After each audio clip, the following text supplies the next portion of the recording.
Hey everybody, it's Alex from Heavy New York. We are back at Spine Farm Records, and today we are here with SHVPES. Thank you all for being here. Dude, thanks for having us. Yeah, nothing like a good old press time before a big ass show with Crown the Empire, We Came as Romans and Era, right? I mean, yeah, it's what we're here to do. You know, we're here to promote our stuff and spread the name and the seed and stuff. So yeah, it's great to be here. Can I swear, by the way? Yeah, absolutely, absolutely. Is this your first time in New York City? It's not my first time. It's these guys. It's our first time in America. So yeah. Oh, really? What an experience. Yeah, that's impressive. Yeah, you guys hit a lot of traffic, I heard, right? Yeah. We were looking. We thought we were gonna walk here and looked at the clock at like 10:30 and then realized we basically had to leave like 5 minutes ago. So yeah. It happens. A lot of traffic. Yeah, but your latest album is Greater Than, which is absolutely awesome. Do you just guys want to give a rundown on how the making of the record's been and the record cycle thus far? The making of it, I mean, it was quite an interesting one for us because we started out kind of with a bit of a different sound. We always had these quite eclectic influences, you know. There's a lot of hip hop elements, a lot of kind of like, almost like funk and just general like pop music and stuff like that. And it kind of all came out, the first record, in this kind of quite schizophrenic metal way. Where it was just like really screamy, kind of weird little funk rap bit, back to screamy, like quite heavy. So on this one, we wanted to try and bring all those influences through and let them shine out quite a bit more. So yeah, I think we part of the process of it was trying to bring all those different influences in and really let them shine through and stuff. Yeah, was trying to find the sound as well out of those like bits, the bits we really liked from the first album, the bits maybe we didn't like, sort of separating the wheat from the chaff and going like, what do we want to sound like, sort of thing. Yeah. I've noticed this record was actually incorporated many different elements, and you're right, they all did equally shine through. Depending on like the type of sound you're incorporating it, is it a different execution process in general? Like, is it a different vibe playing a heavier song versus a more melodic song, and so on and so forth? I think when it comes to like playing it live, is that your question? Live or just in the studio? Yeah, I mean, in the studio, it feels really comfortable and it's quite easy. It's the way it's executed is kind of just you just do it. I don't know, like it feels quite natural. Creating all of those styles of music. When it comes to playing them live, we've kind of had to learn which songs we can and can't play, kind of thing, because. Predominantly we are quite a heavy band and it is all about like energy on stage and stuff. So if we were to play some of the lighter stuff from Greater Than live, it does kind of go down like a lead balloon. Yeah. You don't want to lose momentum, especially in sort of a 30-35 minute set. If you start playing sort of ballads, or not that we have any ballads, but if you start, we've got like Note to Sell and stuff. Yeah, if you start, it would I think visibly bring the mood down, and we just want to sort of smash. We want it to be like high octane energy. Minutes, well, I think if you do like a radio tour, like maybe a tour with like Papa Roach or Nothing More or something like that, maybe then you could bring out the slower songs, right? Yeah. Kobe, hit me up. There you go. Yeah, exactly.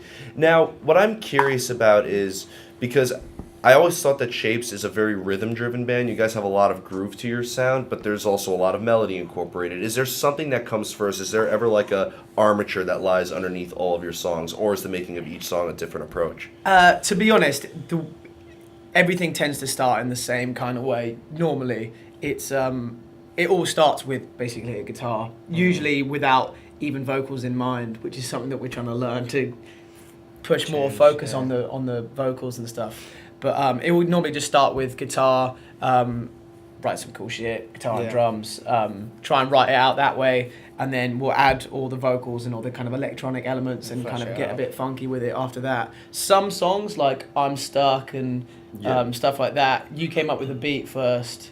Yeah, well, we found our feet a lot differently on that last album in terms of like, you guys came with songs, we came with songs, I came with some beats, and we just like approached it at sort of different angles, but we met in a place that was kind of what we mapped out originally. You can bash a little beat out on that keyboard. Yeah. Make like beat, in terms of like electronic beats, he loves an off-time hi-hat, just you know, the trappy stuff was like totally. Or a half-time section. Yeah, and I think like we're still finding out how how we do things. Do we start with the rhythm? Do we start with melody? Do we start with vocals? Like, we're still trying to work out. We've been writing some stuff at the moment, and I haven't got a fucking clue how I write now.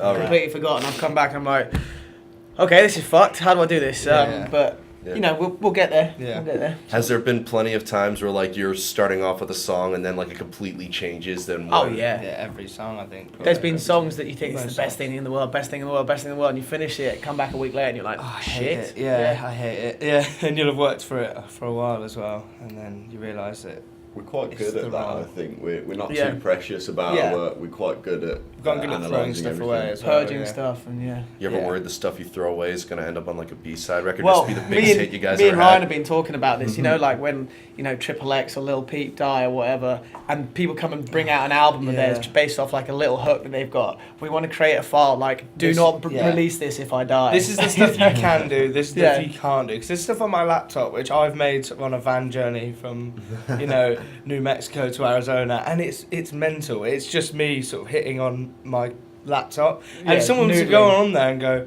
"Oh yeah, like this is cool. Let's release this," I would be really, really Yeah. embarrassed.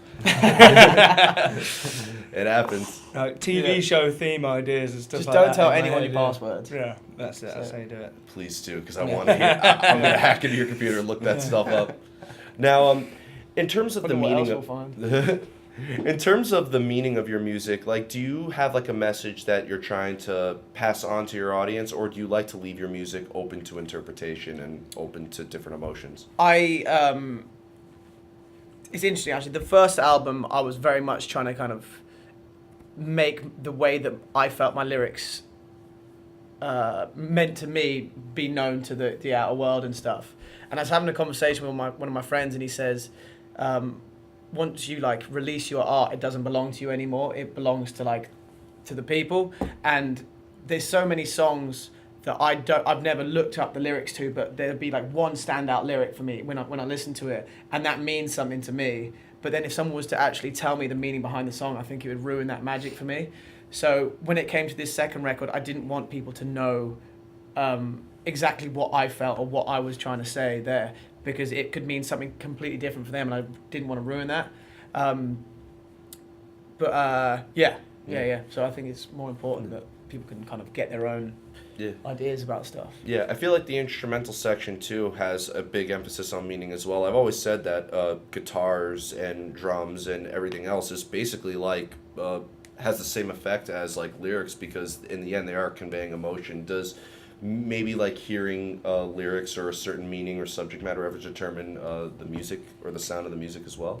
I think a good song title can write a song. I think we talked about this the other Yeah. day. If you can sometimes come up with a line that you're like, that's the song, and that for me will inspire guitar ideas. 2 Minutes of Hate, Yeah, for example, that on our first record, that kind of created that insane little psycho bit at the end of it. Was I'm Yeah. sorry, Yeah. that shit. Yeah, having Um, a set of lyrics that convey an emotion could definitely push the music in a certain way. So if they're sort of like nice and light, you might want to juxtapose it with something sort of dark underneath as well. That can often happen. Yeah, I think the main thing is though, we just like, I don't know exactly what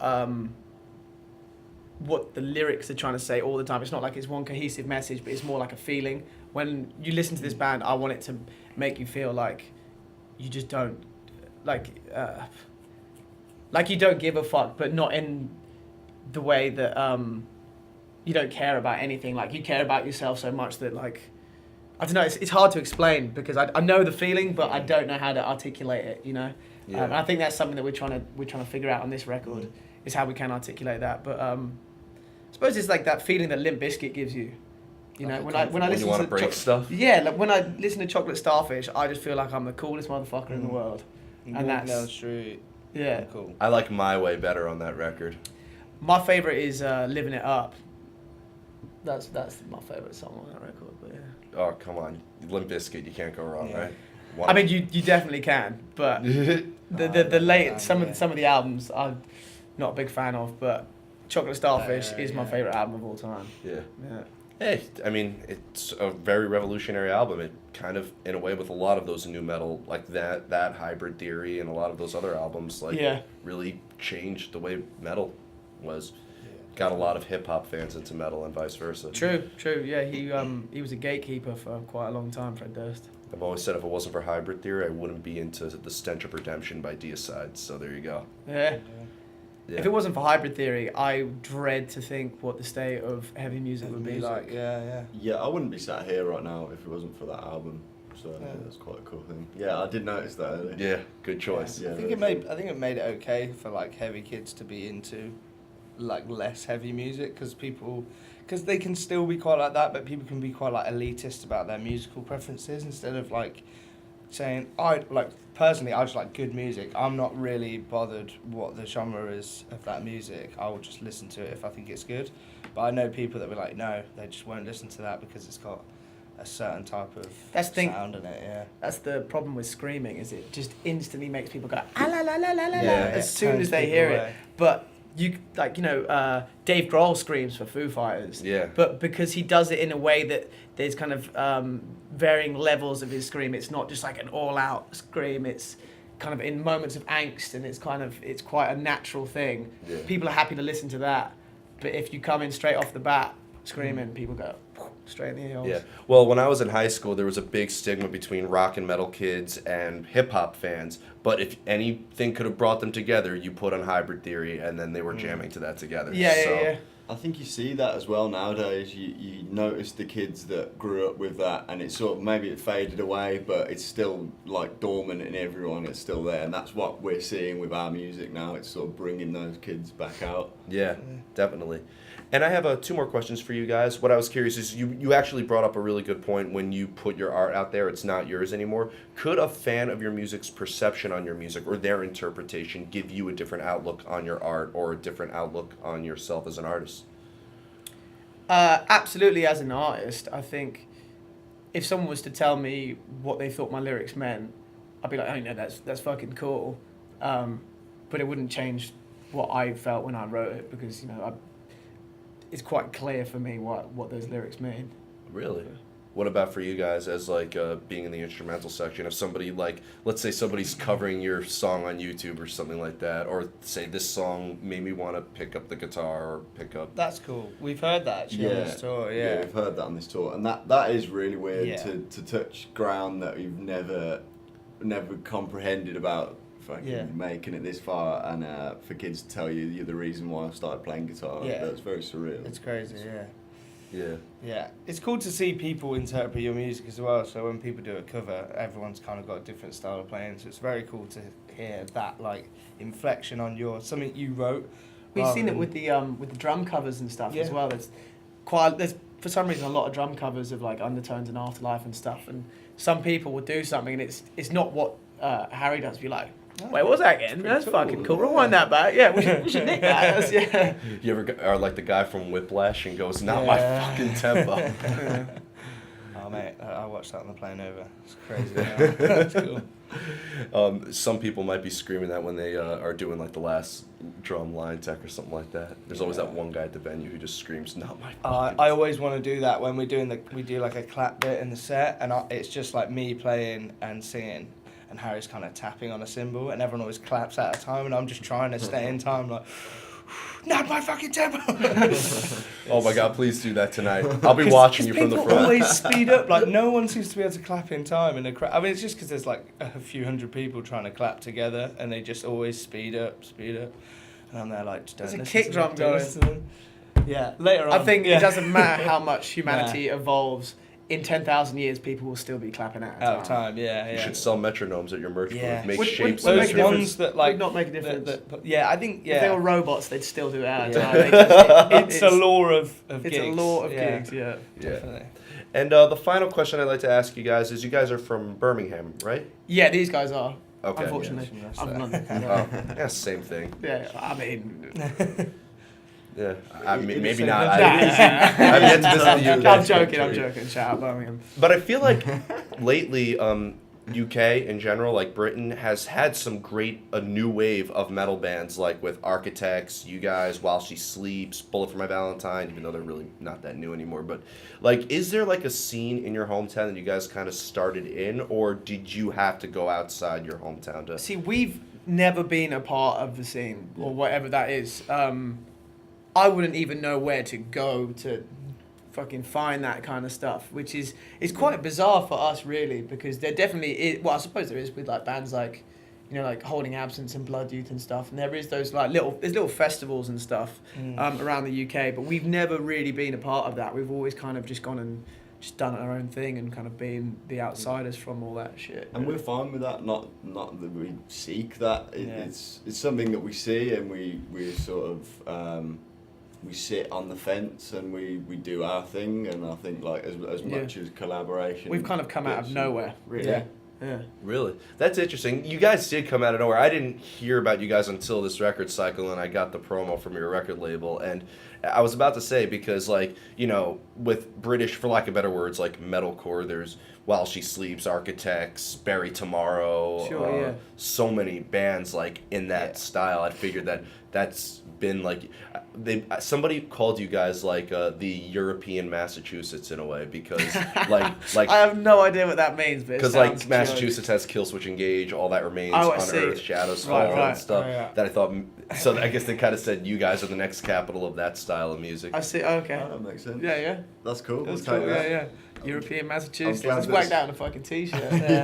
Glad that someone sees us in a scene, but Yeah. Don't say it too loud in New York in front of a bunch of Yankee fans. Yeah.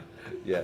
So before we go, I'd like to thank you guys so much for your time today. Yeah, thank you. Yeah, I just know that you, after this tour with We Came as Romans, Crown the Empire and Era, I know that you have a couple festivals lined up. Is there just anything else with the band that you're allowed to talk about that you would like to promote? We're doing loads of off shows with like Of Mice and Men, Secrets, Hands Like Houses, another one that I can't announce that might be kind of close to here. Oh, when's this going out? Like today. Like it'll probably be on YouTube before you hit the stage tonight. Okay, well then I can't announce that. But You'll tell me when I Keep an eye turn on the the camera off. socials. Yeah. Yeah. but it's pretty close to here, like very, very close to here actually. some other stuff. But yeah, we got European fans. Got some stuff. yeah, that's what we got to promote. Yeah, festivals, that's it. Sonic Temple, Rockville, Epicenter. Yeah, it's gonna be great. Yeah, man. Yeah. Awesome. Well, thank you guys so much for your time today. Thank you very much. Thank you. man. Everybody. Oh, yeah, one more thing. If you're listening, if you're digging this, request Undertones on Octane. That's what I got to promote. Okay. Yeah. Awesome. Request it. I'll tell my friends at SiriusXM as well. Nice Okay. one. Yeah, thanks. Thank you. Awesome. Everybody, we are here with Shapes. Be sure to pick up Greater Than out on Spine Farm Records if you haven't already. This is Alex from Heaven, New York. We will see you next time. Peace.